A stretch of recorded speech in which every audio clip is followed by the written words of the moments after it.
మేము యాక్చువల్గా ఇది ఒక పార్లమెంటు నియోజకవర్గ సభ అనుకున్నాం, కానీ ఉత్సాహంతో దీన్ని ఒక రాష్ట్ర స్థాయి సమావేశంగా మార్చారు. అంటే ఒక 3 డిఫరెంట్ ఎనర్జీస్ ఉన్నటువంటి వ్యక్తులు కలిస్తే ఎంత ఎనర్జీ జనరేట్ అవుతుందనే దానికి ఈ సభ ఒక ఉదాహరణ అని చెప్తా ఉన్నాను.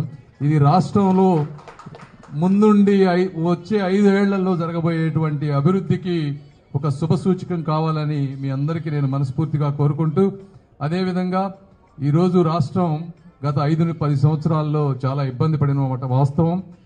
క్యాపిటల్ కానీ, ఒక పోలవరం కానీ, ఒక రైల్వే జోన్ కానీ, ఒక ఉద్యోగాలు కానీ ఎన్నో ఇబ్బందులు పడుతున్నాం. బీజేపీ వారు మీరు అందరూ కలిసి వచ్చారు, అంతా మీ భూమి అంతా మీ చేతిలోనే ఉంది. మీరు అయోధ్యను నిర్మించినట్టుగా ఈ ఆంధ్రప్రదేశ్ అభివృద్ధి పదంలో తీసుకువెళ్తారని,